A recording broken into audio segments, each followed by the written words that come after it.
성도들을 붙잡고 여론조사를 합니다. 뭐라고 질문을 하냐면, 성도님께서 생각하실 때에 성경에 나오는 많은 말씀 중에 일반인들이나 신자들이나 다 공이 가장 잘 알고 있는 유명한 말씀을 하나만 좀 꽂아 주십시오 라고 이야기하면 뭐가 제일 먼저 떠오르세요? 라고 물어보는 거예요. 그러면 대개의 경우 상당히 많은 수가 요한복음 3장 16절을 듭니다. 하나님이 세상을 이처럼 사랑하사 독생자를 주셨으니 이는 저를 믿는 자마다 멸망치 않고 영생을 얻게 하려 하심이라. 복음입니다. 가장 중요한 복음이고 또 성경 전체를 요약한 한 절이기 때문에 당연히 모든 사람이 다 이렇게 잘 알고 있는 말씀이고 또 대단히 은혜롭고 또 축복된 말씀입니다. 그래서 이 말씀이 굉장히 아름답고 은혜가 되기 때문에 이 말씀이 들어있는 요한복음 3장 전체도 그렇게 아름답고 또 즐겁고 감사하고 충만한 가운데에 증거되어져 있을 거라 생각하시는 분들이 왕왕 있어요. 하지만 요한복음 3장은 그렇게 아름답지 않습니다. 분위기가 매우 심각합니다. 제가 쓰는 느낌으로 말한다면 거의 좀 살벌한 느낌이 드는 그런 분위기 속에서 이 말씀이 증거되어졌습니다. 어떻게 해서 그렇게 이야기하시는가 한번 내용을 말씀드리면 이렇습니다. 이야기의 시작은 니고데모라고 하는 사람이 예수님을 찾아오는데 한밤중에 몰래 찾아오는 데에서 이야기가 시작됩니다. 그러면서 요한복음 3장 1절에 이 니고데모가 누구인지를 설명을 하는데 한번 3장 1절을 읽어보도록 하겠습니다. 그런데 바리새인 중에 니고데모라 하는 사람이 있으니 유대인의 지도자라. 여기 이제 니고데모가 누군지를 두 가지로 설명을 하는 거예요. 첫째는 저 사람이 누구라고요? 바리새인이다라는 겁니다. 바리새인은 어려서부터 율법을 전문적으로 공부하고 훈련한 사람들입니다. 그렇기 때문에 하나님 말씀에 대해서 이스라엘에 있는 누구보다도요 잘 알고 있는 사람이고 잘 이해하는 사람이고 또 어려서부터 율법을 훈련해 왔으니까 누구보다도 율법을 잘 지키지 않았겠냐 이거예요. 그런 사람이 이제 바리새인이라고 불리는 그런 사람들입니다. 그렇기 때문에 일반 유대인들이 생각하기에 모든 유대인들이 본받아야 될 사람이고 모든 유대인들이 본받아야 마땅한 사람이고 이 세상의 모든 사람이 다 바리새인만 같다면은 이 땅이 너무나도 아름다울 것 같은 너무나도 복될 것 같은 그런 세상일 거라고 생각하게 만드는 사람들이 바로 이제 이 바리새인에 들어가 있는 사람들입니다. 근데 니고데모는 이 바리새인에다가 하나를 더 붙여놨으니 그게 뭐라고요? 유대인의 지도자라고 불렀다 이겁니다. 이거를 다른 말로는 뭐라 그러냐면은 산헤드린이라고 부릅니다. 유대인의 지도자. 그러니까 국가의 모든 정책을 결정하는 곳이에요. 우리식으로 말하면 국회쯤 되는 곳이 이 산헤드린인데 이 산헤드린에 구성하고 있는 멤버의 수가 70인명입니다. 그러니까 전체 이스라엘 중에서 딱 70명만 뽑아가지고 그것도 종신제입니다. 한 번 들어가면 종신으로 70명이 국가의 정책을 결정하는 위원회라고 해서 70인 공의회라고도 불리는 그런 국가 조직입니다. 그런 국가 조직에 70명만 들어가는 국가 조직의 멤버인 사람이 이 니고데모이기도 하다는 거예요. 그러니 이걸 종합해 보면 니고데모라는 사람은 모든 유대인의 부러움의 대상이고 또한 존경의 대상이며 하나님 나라에 들어간다 그러면 하나님 나라를 본다 그러면은 모든 이스라엘 중에서요 모든 유대인들 중에서 가장 먼저 들어가고 가장 먼저 볼 수 있는 그런 사람이라는 뜻이라 이겁니다. 그렇기 때문에 한마디로 니고데모를 정의하면은 대단한 유대인 이렇게 불러도 아무 문제 없을 만큼 정말로 대단한 사람이 이 니고데모라고 불리는 사람입니다. 그런데 우리 주님이 이 니고데모에게 너무나도 충격적인 이야기를 하신 거예요. 그 충격적인 얘기 하나 보시죠. 요한복음 3장 3절입니다. 읽을게요. 예수께서 대답하여 이르시되 진실로 진실로 내게 이르노니 사람이 거듭나지 아니하면 하나님 나라를 볼 수 없느니라 라고요. 뭐 주님 선생님이 위대한 분이신 걸 알고 왔습니다. 막 이렇게 앞에 니고데모가 이야기를 해요. 그러자 주님이 딴 얘기도 안 하시고 뭐 수고했다 잘했다 뭐 이런 얘기도 없이 가장 먼저 하신 이야기는 뭐냐면 사람이 거듭나지 아니하면 하나님 나라 볼 수 없다 라는 걸로 말씀하셨다 이거예요. 그 말인즉슨 니고데모라는 사람은 거듭났다는 얘기를 하시려는 것 같으세요? 아니면 아닌 것 같은 걸 얘기하시려 하는 것 같으세요? 말이 너무 어렵나요? 니고데모 거듭났을까요? 안 거듭났을까요? 안 거듭났다 이거예요. 뭘 보면 알 수 있을까요? 그 뒤에 이런 이야기가 붙어 나와요. 뭐라 그러냐면 주님이 거듭나야 된다 그러자 니고데모가 놀래가지고 뭐라고 얘기하냐면 예수님, 사람이 어떻게 거듭납니까? 다시 어머니 뱃속에 들어갔다 나와야 됩니까? 이거 유치원생도 이런 대답 안 하는데 그거를 거듭남의 이유로 설명하고 있을 정도로 모를 뿐만 아니라 아예 예수님이 이렇게 말씀도 하셨어요. 요한복음 3장 10절 읽겠습니다. 예수께서 그에게 대답하여 이르시되 너는 이스라엘의 선생으로서 이러한 것들을 알지 못하느냐. 너 이스라엘 선생 아니냐? 뭘 가르치는 선생이겠어요? 뭐 수학 가르치는 선생이겠어요? 영어 가르치는 선생이겠어요? 율법과 하나님 말씀을 가르치는 선생 아니겠어요? 그러니까 하나님 말씀에 대해서 누구보다도 정통하다라고 생각하는 사람임에도 불구하고 그것도 모르느냐라고 책망을 들을 정도로 이 거듭남에 대해서 영적인 것에 대해서 무지한 사람이다라고 이야기 들을 정도라면은 그 니고데모가 어찌 거듭난 사람이라 할 수 있겠습니까? 그러니까 그가 거듭나지 않은 사람이고 그가 거듭나지 않은 사람이기 때문에 당연히 하나님 나라를 볼 수 있을까요? 들어갈 수 있을까요? 그래서 불가능하다 이거예요. 볼 수도 없고 들어갈 수도 없다 이거예요. 이게 굉장히 충격적인 이야기가 된 거예요. 니고데모 개인에게도 굉장히 충격적인 이야기일 뿐만 아니라 이스라엘 전체로 봐도 심각한 얘기란 말입니다. 왜냐하면 유대인들은 니고데모야말로 이 바리새인이고 사내들인 위원인 이 니고데모야말로 유대인 중에 유대인이고 모든 유대인의 존경을 받는 사람들이고 율법에 대해서 누구보다도 잘 알고 있고 하나님의 말씀을 누구보다도 잘 실천하고 있는 사람이라고 자타가 공인하는 사람이란 말이에요. 근데 그런 사람도 못 본다 이거예요. 그런 사람도 못 들어간다 이거예요. 그러면 우리 같은 일반인은요? 택도 없지. 그러니까 지금 예수님은 니고데모를 이야기하시는 것을 통하여서 모든 유대인들을 단칼에 정죄하시는 거예요. 니들 다 못 가 라고요. 이거 어마어마하게 충격적이고 심각한 이야기가 아니겠습니까? 그 때문에 이 말씀을 보면서 우리가 생각이 되는 거예요. 아니 성경을 그렇게 많이 공부했다면서요.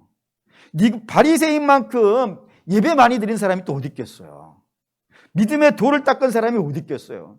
자타가 공인하는 그런 믿음의 사람이라고 자타가 공인하는 그런 사람이 니고데모일진데 그 니고데모를 향해서 하나님 나라를 들어가는 거는 고사하고 볼 수도 없다라고 이야기했으니 이거 참 우리가 고민이 되어지고 하나님께서 왜 이런 선포를 하셨는가에 대해서 뭐 궁금해지는 상황이 되어진다 이겁니다. 그거에 대한 답을 찾을 수 있는 왜 주님이 저렇게 이야기하셨는가? 바리새인이라는 사람이 도대체 어떠한 사람이길래 주님이 저렇게 단호하게 말씀하시는가에 대한 답을 찾을 수 있는 것이 오늘 저와 여러분이 읽은 오늘 본문이라 이겁니다.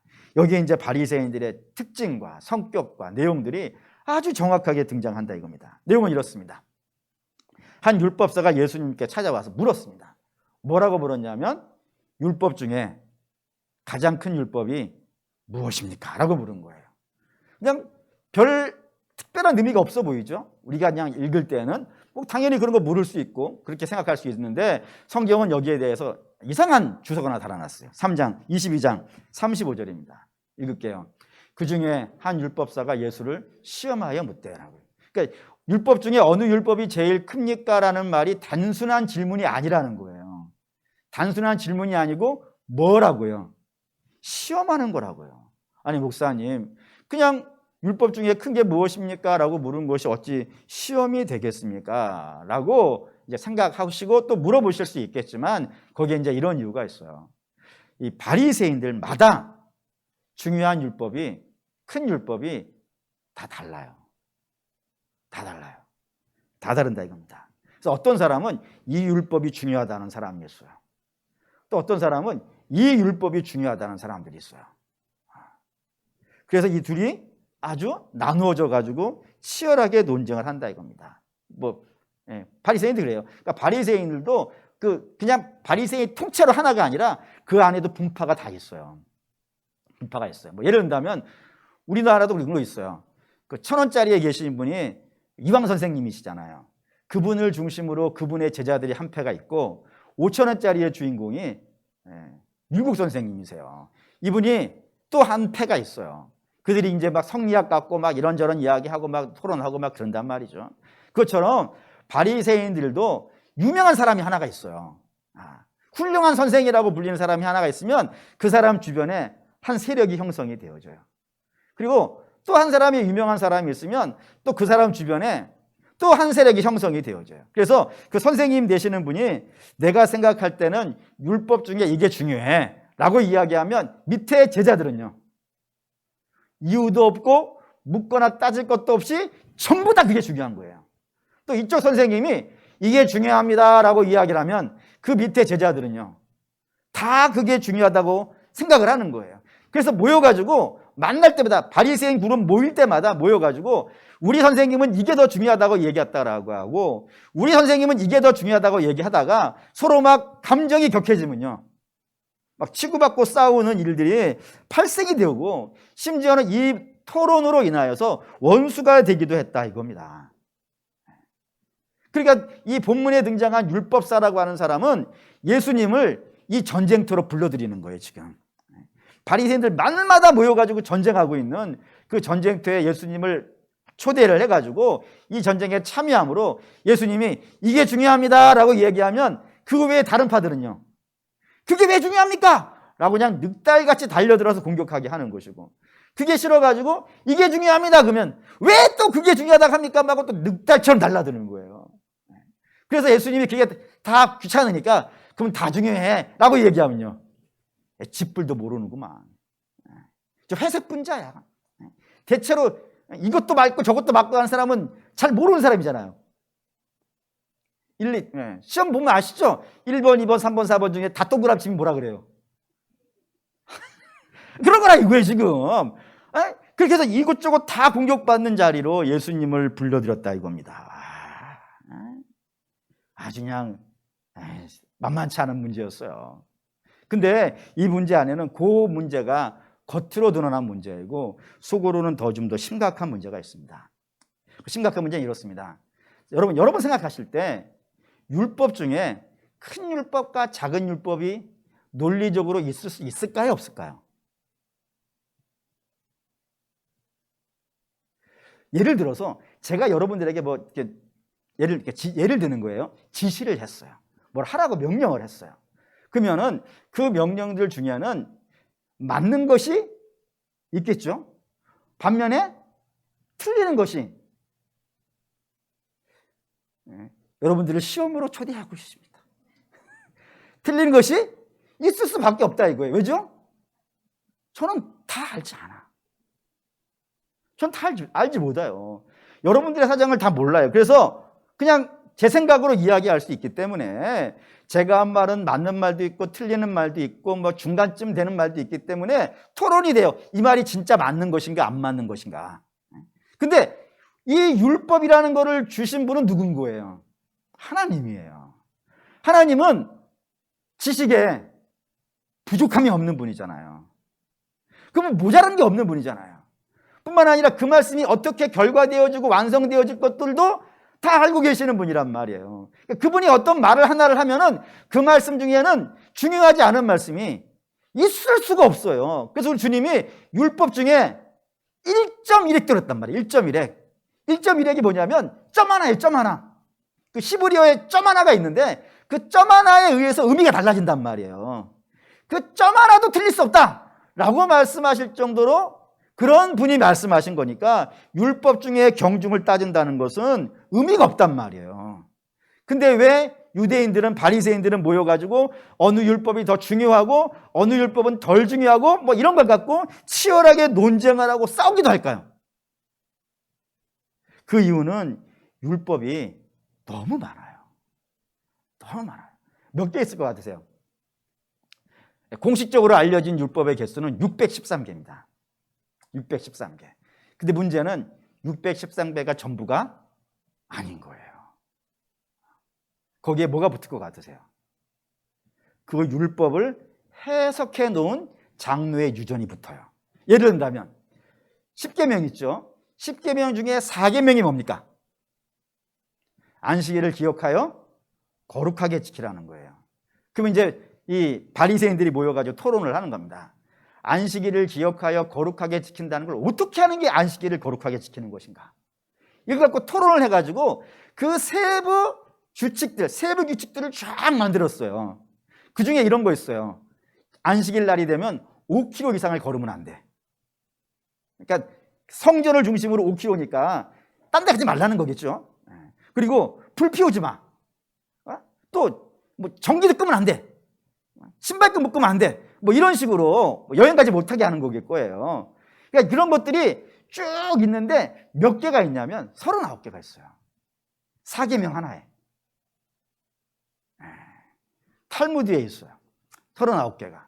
그게 장로의 유전이고 이 장로의 유전을 율법과 동등하게 여긴단 말이에요. 당연하죠. 그리고 논리가 그래요. 안식일을 거룩하게 지키는 것이 이런 거니까 이런 걸 안 하면 뭐를 안 지키는 게 되는 거예요. 안식일을 안 지킨 게 되는 거예요.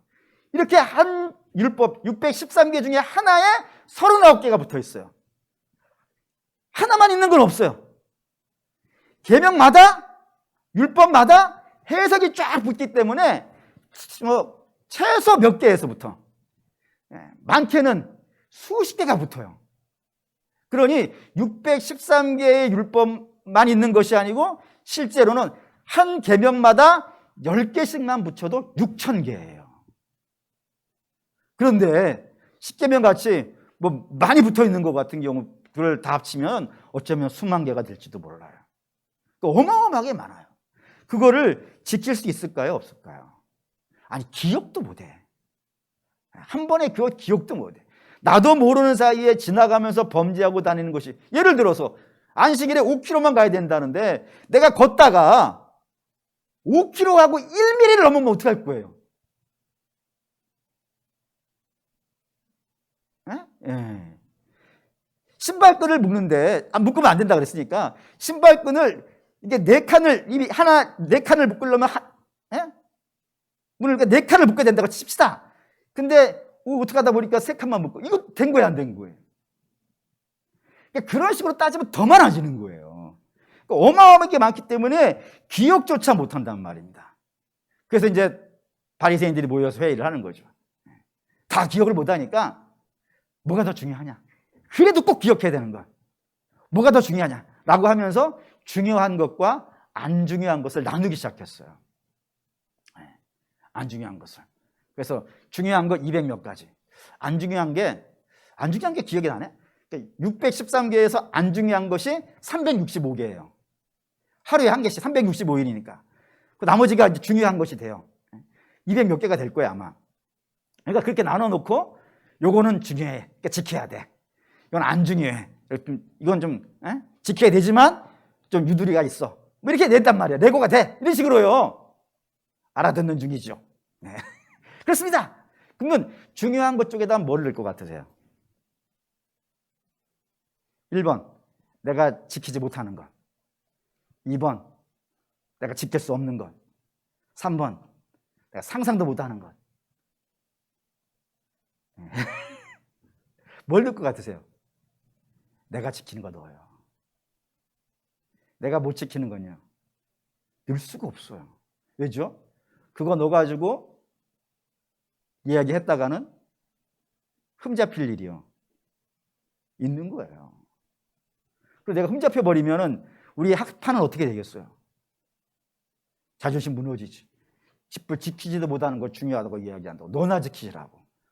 그리고 내가 남들보다 잘났다는 걸 보여주려면 내가 지키는 거, 이게 더 중요하고 이게 더 훌륭하고 우리 이걸 잘 지키고 있으니까 우리가 더 대단한 사람이야 라고 이야기하는데, 그렇게 이야기하고 싶어서 하는 것인데 그게 내가 못하는 걸 여기다 넣을 수가 없어요. 그래서 자기 자존심이 걸려있고 자기 정파의 그런 권위가 걸려져 있는 거기 때문에 지켜야 되는 것 쪽에다가는 다 자기가 잘하고 할 수 있는 걸 다 놓고요, 못하는 것, 자신 없고 실수할 수 있는 건 다 뺐단 말이에요. 근데 그게 사람마다 다르다 이거예요. 팀마다 다르다고요. 그래서 서로 그거 갖고 아주 자존심을 걸고 싸워요. 왜냐하면 이게 한번 밀리면은 가문에 타격을 주기 때문에. 바리새인, 우리 파에 들어올 사람들이 많이 있잖아요. 신입 검사들, 뭐 예를 들어서 고시 봐가지고 새로운 뭐 바리새인 뽑히는데 그때 우리 파에 들어와야 되지 않겠어요? 우리 세력이 많아지고 이런 걸 해야 되니까 아주 집요하게 이걸 갖고 치고받고 싸우는 일이 발생됐다 이겁니다. 근데 예수님이 이걸 보면서 기가 막히는 거예요. 왜 기가 막히냐면 율법을 지키는 거예요. 율법을 지키는 거로 인하여서 누가 영광을 받는 거예요, 지금? 하나님이 영광을 받는 거예요? 아니면 사람이 받는 거예요? 사람의 영광이 되기 위해서 율법을 지키는 거예요? 아니면 하나님의 영광을 위해서 율법을 지키고 있는 거예요? 당연히 하나님이란 말이에요. 근데 바리새인식으로 율법을 지키면은 하나님은 영광을 받을 수가 없어. 왜죠? 하나님의 말씀을 내가 평가를 했어요. 중요한 것, 안 중요한 것. 그래 놓고 나는요, 이걸 지키고 있으니까 나 대단한 사람. 너는 이걸 안 지키고 있으니까 못하는 사람. 이렇게 다 돼버린단 말이에요. 영광을 누가 받고 있냐면 사람이 받고 있단 말입니다. 이 중요한 율법을 내가 알고 있고, 내가 실천하고 있고, 내가 깨닫고 있고, 저 사람은 못 알고 있으니까. 그런 관점이 되어지기 때문에 유대인식으로, 이 바리새인식으로 율법을 지키면은 하나님과 관계없이 자기들이 영광을 받는 그런 구조가 되어진단 말입니다. 그러니 이 문제가 만만치 않죠. 그래서 자기를 높이기 위해서 누구 앞에서도 내가 높다고 얘기하냐면 예수님 앞에서도. 그리고 내가 높다는 걸 나타내기 위해서 다른 사람을 깎아내리는 것도 내가 높아지는 방법 중에 하나니까 그걸 누구도 깎아내리는 거예요. 예수님까지. 이런 일이 된다 이거예요. 그러니까 유대인식으로 율법을 지키면 이렇게 된다 이겁니다. 그럼 이게 보통 심각한 문제가 아닌 거죠. 우리 한번 생각을 해보세요.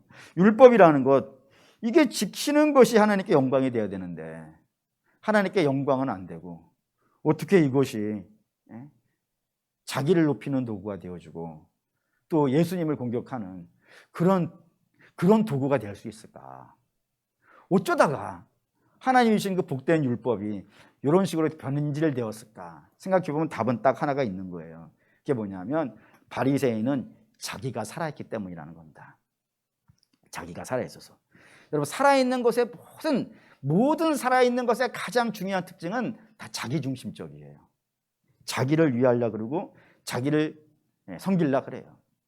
그래서 심지어는 자기가 살아있는 자들은 율법도 자기 자신의 목적을 위해 사용하려고 하고, 율법뿐이겠습니까?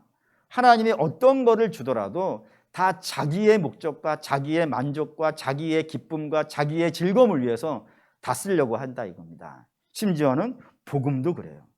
복음도 어떻게 해서든지 자기 목적을 위해 쓰려고 그런 식이 되어진다 이겁니다. 그래서 자기를 위해서는 그 복음을 가지고도 남을 공격할 수 있는 것이 살아있는 자들이에요.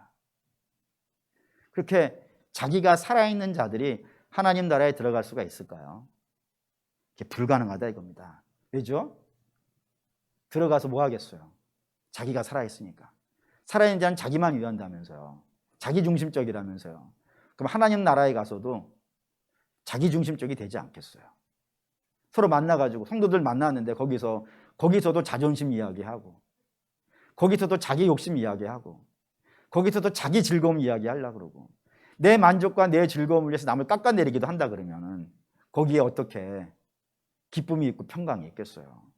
여러분, 하나님 나라는 왜 하나님 나라일까요? 하나님이 왕이기 때문입니다. 안 좋은 말이긴 하지만 일제시대 때 만들어진 말이라고 하지만 일시조선이라는 말이 있어요. 일시조선. 왜 일시조선이라 그래요? 일시가 왕이에요. 그럼 하나님 나라는요? 하나님이 왕이에요. 하나님 마음대로가 돼야 되는데 그게 하나님 나라고, 하나님 마음대로 됐을 때 내가 거기에서 평안과 기쁨과 만족을 누리는데 하나님이 아니라 내 뜻을 주장하려고 그러고 내 마음대로 하려고 그런다 그러면 거기가 어떻게 하나님 나라가 되겠어요? 그러니 주께서 자기가 살아있어서 자기 마음대로 하려고 그러고 자기 목적과 자기 유익을 구하려고 하는 사람들은 하나님 나라를 들어가는 건 고사하고 구경도 못한다 라고 이야기를 하신다 이겁니다. 그러면서 오늘 예수님이 그런 뭐든지 자기 관점으로만 이해하려고 하는 그런 바리새인들에게 답을 주신 게 오늘 22장 30절에서 40절입니다. 이거 읽을게요. 이게 중요해요. 예수께서 이르시되 내 마음을 다하고 목숨을 다하고 뜻을 다하여 주 너의 하나님을 사랑하라 하셨으니 이것이 크고 첫째 되는 계명이요 둘째도 그와 같으니 내 이웃을 내 자신같이 사랑하라 하셨으니 이 두 계명이 온 율법과 선지자의 강령이니라. 이 두 가지가 온 율법이에요. 율법 전체가 다 여기에 걸린다 이거예요. 모든 율법의 정신은 이 두 가지에서 나오는데 이 두 가지가 너무 중요해요. 뭐냐면 첫째는 뭐라고요?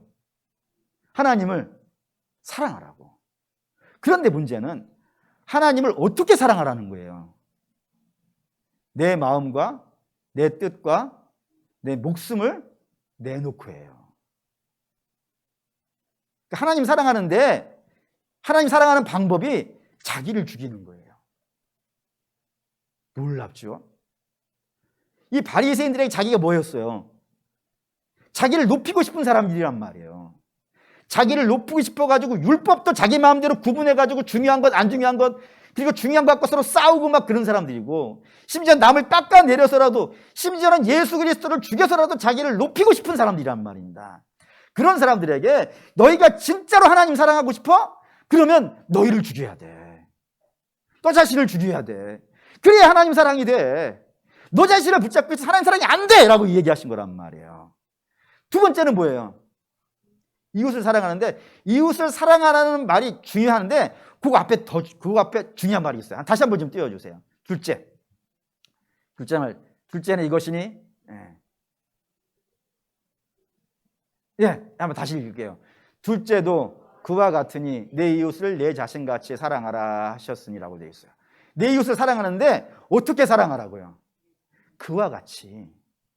자꾸 이제 뒤쪽은 나중에 결과예요. 내 자신같이는 그 앞에 거에 더 중요해요. 내 이웃을 사랑하는데 어떻게 해요? 그와 같이가 뭘까요? 그럼 그와 같이가 그 앞에 첫째예요. 첫째, 하나님을 사랑하는데 어떻게 사랑하라고 했어요? 너 자신을 죽이라고. 그래야 하나님 사랑이 된다고. 이웃 사랑도요. 너 자신을 죽여야 이웃 사랑이 돼. 지금까지 너희는 남을 죽이려고 했다니까요. 나를 높여야 되니까. 내가 대접받아야 되니까 남을 깔고 앉아야 되는 거예요. 근데 그러면 이웃 사랑이 아니고 계명이 아니라는 거예요.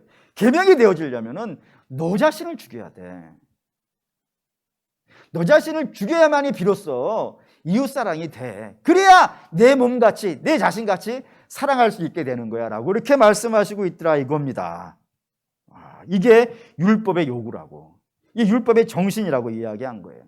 그럼 이제부터 정직한 타임을 가져야 되겠습니다. 뭐냐면 이 율법을 지킬 수 있을까요? 못 지킬까요? 지킬 수 있을 것 같으세요? 아니, 못 지킬 것 같으세요? 일반인은 못 지킵니다. 왜죠? 아까 사람의 본성이 뭐라 그랬나요? 사람의 본성은 자기를 위하는 거예요. 남을 위하는 게 아닙니다. 자기를 보호하는 거, 자기를 지키고, 자기를 높이고, 자기 영광을 만들고, 이게 사람의 본성이에요. 그렇기 때문에 그 본성을 가지고 있는 사람이 하나님을 사랑하기 위해서 자기를 버린다? 눈에 보이지 않는 하나님을? 택도 없는 이야기고, 남을 위해서 내가 죽는다? 말도 안 되는 이야기가 되어진다 이겁니다. 그런데 이 예수님이 첫째 계명이고 둘째 계명이라고 말씀하신 것은 못 지킵니다. 그럼 이제 우리는 질문이 되는 거예요. 왜 못 지키는 것? 우리의 본성과 맞지 않아서 못 지키는 것을 우리 주님이 왜 요구하고 계시는 걸까요? 구약에서부터 심지어는 신약에 있는 예수님도 율법 중에 1.1획도 변개되어지지 않고 다 이루어질 것이다 라고 하시면서 예수님 당신을 또 나는 율법을 망가뜨리려고 온 자가 아니라 율법을 이루려고 왔다 라고 하시면서 끝까지 마지막까지 율법을 우리에게 요구하신 이유가 뭘까요? 율법이 가지고 있는 중요한 목적이 있어서 그렇습니다. 그 목적을 한번 볼게요. 로마 7장 12절에서 13절입니다. 읽을게요. 이로보건대 율법은 거룩하고 계명도 거룩하고 의로우며 선하도다. 그런즉 선한 것이 내게 사망이 되었느냐? 그럴 수 없느니라. 오직 죄가 죄로 드러나기 위하여 선한 그것으로 말미암아 나를 죽게 만들었으니 이는 계명으로 말미암아 죄로 심히 죄되게 하려 함이니라. 율법은 하나님이 주신 거니까 그 하나님이 우리에게 악한 걸 줄 수가 없다 이거예요. 왜죠? 주께서 이렇게 말씀하셨어요. 자녀가 아비에게 떡을 달라 그러는데 돌을 줄 자가 어디 있겠으며, 자녀가 부모에게 생선을 달라 그러는데 뱀을 줄 자가 어딨냐. 너희도 자녀에게 좋은 것 줄 줄 알거든 하물며 너희 하늘 아버지가 너희에게 좋은 거를 어찌 안 주시겠느냐라고 말씀하셨단 말이에요. 그러니까 하나님은 우리에게 주실 때 항상 뭘로 주시는 거예요? 좋은 걸로 줘요. 우리에게 해되는 건 절대로 주실 수 없는 분이에요. 사랑하니까. 그럼 우리 주님이 율법을 주셨다는 것은 그 율법 자체가 선한 거예요. 아름다운 것이고 복된 것이에요. 그 율법을 지킬 때 참 즐거움이 있어요. 그런데 문제는 이걸 우리가 못 지킨다 이거예요. 근데 그 못 지키는 걸 언제 알까요? 그걸 지켜봐야 돼요. 해봐야 돼요. 해보지 않으면 내가 율법을 지킬 수 있는 줄 알아요. 내가 괜찮은 사람인 줄 알아요. 해보면 달라요. 내 몸같이 사랑하는 거, 내 자신을 내어놓고 하나님 사랑하는 거 해보세요. 그 못하는 게 나와요. 내 자신을 버려서 남을 사랑해 보세요. 안 되는 게 나올 거예요. 근데 그걸 책상에 앉아가지고 할 수 있지 않을까? 이런 생각이 든단 말이에요. 안 해보니까, 생각만 해보니까 이걸 못 해보는데 하나님의 명령으로 한번 해보는 거예요.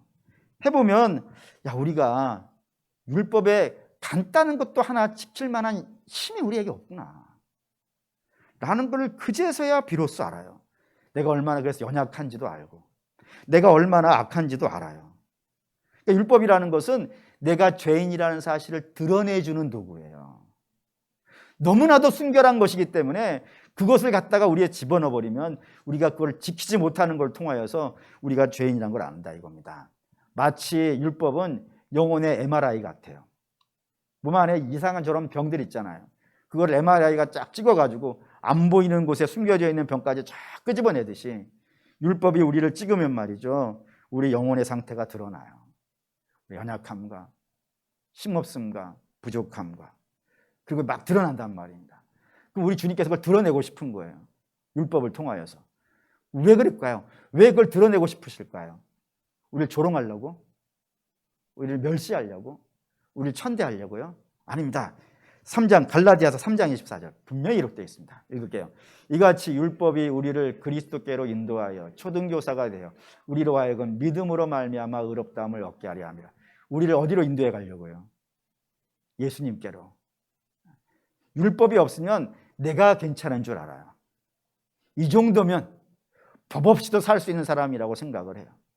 근데 율법이 와서 우리를 한번 쳐보면 말이죠, 내가 그동안 의지했던 내가 얼마나 모자란 사람인지, 얼마나 연약한 사람인지 그걸 그제서야 알아요. 그래서 이제는 나 같은 사람, 이렇게 연약한 자를 의지하면 되겠습니까? 나는 그럼 나를 의지하면 안 돼. 그래서 어디로 인도하는데 간다고요? 하나님께로, 예수 그리스도께로. 이걸 아주 그림처럼 설명해 놓은 사람이 하나가 있어요. 이게 바울인데 한번 읽어볼게요. 로마서 7장 18절에서 24절 읽겠습니다. 내 속 곧 내 육신에 선한 것이 거하지 아니하는 줄을 아노니 원함은 내게 있으나 선을 행하는 것은 없노라. 내가 원하는 바 선은 행하지 아니하고 도리어 원하지 아니하는 바 악을 행하는도다. 만일 내가 원하지 아니하는 그것을 하면 이를 행하는 자는 내가 아니요 내 속에 거하는 죄니라. 그러므로 내가 한 법을 깨달았노니 곧 선을 행하기 원하는 나에게 악이 함께 있는 것이로다. 내 속으로는 하나님의 법을 즐거워하되 내 속 지체 속에 한 다른 법이 내 마음의 법과 싸워 내 지체 속에 있는 죄의 법으로 나를 사로잡는 것을 보는도다. 오호라 나는 곤고한 사람이로다. 이 사람의 몸에서 누가 나를 건져내랴. 사도 바울이 자기 자신에서 절망하고 있는 겁니다. 왜 절망했을까요? 이 로마서를 썼을 때가 사도 바울이 영적으로 제일 기뻤을 때예요. 근데 그때 자기에 대해서 절망을 한 거예요. 왜 절망을 했냐면 내가 율법을 해보려 했다 이거예요. 성경에 있는 대로. 성경에 있는 대로 해보려고 했더니 그런 선한 마음이잖아요. 하나님 법대로 살겠다는데 얼마나 선한 마음이에요. 그걸 해보려고 했단 말이에요. 근데 자기 안에 하나님의 법대로 살아가고 싶어하는 마음만 있는 게 아니었더라는 거예요. 나 정도면 괜찮은 줄 알았는데 근데 여전히 내 안에 뭐가 있다고요? 죄가 있더라. 그래서 그 죄가 내가 하나님 법을 따라가려는 나하고 날마다 싸워가지고 결국에는 누가 이기더라? 죄가 이기더라. 그 대표적인 예를 하나 좀 들어볼게요. 이전에 로마서 쓰기 이전에 기록되어 있는 것인데 뭐냐면 사도 바울에게 있어서 그의 인생에 제가 봤을 때 가장 중요한 사람은 바나바예요. 아무도 바울을 인정해 주지 않을 때 유일하게 바울은 하나님의 사람입니다. 좀 받아주세요라고 추천해주고 늘 데리고 다니면서 소개시켜주고 안내해줬던 사람이 바나바예요. 그러니 우리가 봤을 때는 바울은 바나바를 위해서 머리카락을 뽑아서 집신을 삼아도 부족할 정도로 아주 철저하게 바울을 지지해줬던 사람이라 이겁니다. 근데 이 둘이 싸워요. 싸우는 이유는 마가를 선교에 데려갈 것인가 안 데려갈 것인가 였어요. 그럼 바울을 왜 안 데려가려 그러냐면은 마가가 1차 선교 여행하다가 도망갔거든요. 힘들다가. 그때 도망갔으니까 남은 팀이 얼마나 실망했겠어요. 여러분도 뭐 선교 가보신 분이 그중에서 한 명만 얼굴만 표정만 바뀌어도 마음이 어려울 판인데 도망까지 갔다 그러면 얼마나 마음이 실망이 되겠어요. 도망가니까 바울이 결심을 한 거죠. 내가 다음부터는 절대로 마가를 안 데리고 다닌다. 근데 바나바가 와가지고 얘기하는 거예요. 이번에 좀 마음 고쳐먹. 그때는 어렸지 않냐. 그때는 뭘 몰랐어. 그때는 은혜가 없었거든. 근데 이제는 은혜를 받았어. 내가 설득도 했고 잘 가르쳤고 이제 준비가 됐어. 그러니까 데려가자고. 그러니까 바나바는 그런 사람이에요. 그런 사람이니까 바울도 추천했던 것 같아. 근데 바울은 끝까지 안 된다 그런 거예요. 그 사람이 그런 바울이 나중에 쓴 책이 고린도서 13장이에요. 사랑은 언제나 오래 참고. 바울도 때로 보면 헷갈려요. 저 사람 말이 진짜 할까? 자기가 이렇게 살고 있는 얘기하고 있는 건가? 네. 그렇다 이겁니다. 그게 자기 실망한 게 그런 것들 하나하나 보면서 야 나는 알기는 아는데 하나님 법대로 살고 싶은 마음은 있는데 내 안에는 그럴 만한 힘이 없구나. 나 정말 연약한 자구나. 나 정말 한심한 자구나. 오호라 이 사망의 몸에서 누가 나를 건져내겠느냐. 라고 절망하고 있단 말이에요. 그 절망하는 그 자리에서 뭐가 보이냐면 로마서 7장 25절이에요. 24절에서 오호라 나는 이렇게 했고 25절 와서 읽습니다. 우리 주 예수 그리스도로 말미암아 하나님께 감사리로다. 그런즉 내 자신이 마음으로는 하나님의 법을 육신으로는 죄의 법을 섬긴다. 나 연약한 자 맞다. 근데 나는 나로 평가받는 사람이 아니라 나로 인하여서 죽어주신 분이 있다 이거예요. 누구라고요? 예수님이라고. 그래서 그 예수님께 감사한다 이거예요. 다시 말하면 바울이 자기의 연약함을 보는 그 자리에서 십자가를 제대로 이해한 거예요. 아, 우리 주님이 저래서 죽으셨구나. 내가 살아있을 때는 우리 주님 왜 죽으셨을까? 저 사람 때문에 죽으셨겠지. 나는 뭐 이 정도 훌륭하잖아. 이렇게 생각했을지 모르겠지만 자기의 연약함을 율법을 통해서 본 다음부터는 우리 주님은 저 사람 때문에 죽은 게 아니라 누구 때문에 죽었다고요? 나 때문에 죽었다고. 십자가를 제대로 이해하더라 이겁니다. 사랑하는 성도 여러분, 주께서 니고데모, 바리새인인 니고데모에게 너는 왜 하나님 나라 볼 수도 없다라고 이렇게 말씀하신지 이해하셔야 됩니다. 그는 자기 의에 사로잡힌 사람이에요. 바리새인 자체가 다 그래요. 근데 그 자기 의라는 건 율법 전체를 지켜서 자기 의가 생긴 게 아니라 뭐라고요? 내가 할 수 있는 몇 가지. 그거를 지키고 그거를 의지해서 나는 괜찮은 사람이고 그거 안 지킨 저 사람은 나쁜 사람이고 이런 그림을 가지고 있는 사람이 바리새인이라 이겁니다. 그런 마음 갖고 있는 자들은 하나님 나라를 볼 수 없다 이거예요. 하나님 나라에 합당하지 않다 이겁니다. 때문에 그런 자들에게 주께서 말씀하시는 거예요. 몇 개 지키지 말고 다 지켜봐. 진짜 해봐. 이거 해봐.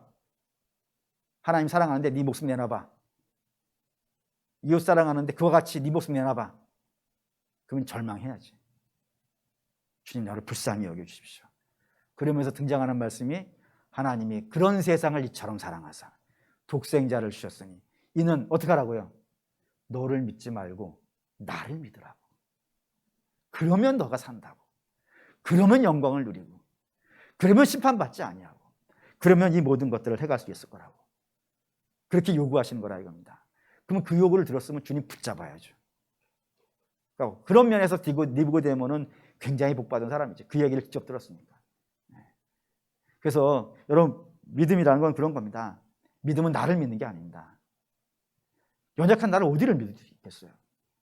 그래서 율법으로 자기를 정죄해 보는 거예요. 율법을 다 지켜서 율법의 저주를 한번 제대로 받아보는 거죠. 그래서 그러면 나 연약함이 드러날 것이고 나 연약함이 드러날 때 주님 붙잡고 주님 저를 좀 도와주십시오. 살려주십시오. 라고 하면 우리 주께서 고쳐주시지 않겠습니까?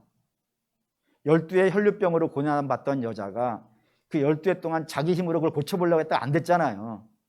그런데 그 눈앞에 나타난 주님 바라보면서 저분의 옷자락이라도 잡으면 내가 살 것 같다 라고 해서 그 주님 옷자락을 잡았더니 그 주님 옷자락에서 우리 주님의 능력이 흘러들어가 그 여자를 어떻게 했다고요? 그 병의 근원을 고쳐내더라 이겁니다. 그것처럼 우리도 우리 연약함을 인정을 하고, 이게 자기 부인이잖아요. 자기 부인을 하고 우리 주님만이 저를 고쳐주실 수 있습니다. 저를 좀 도와주시고 저를 좀 새롭게 해주십시오라고 하면은 우리 주님이 우리 고쳐주시지 않겠습니까? 그 고쳐주시면은 그때는 뭐를 할 수 있는 거예요? 이 율법의 요구를 지킬 수 있어요. 자연인은 못해요. 일반인은 못해요.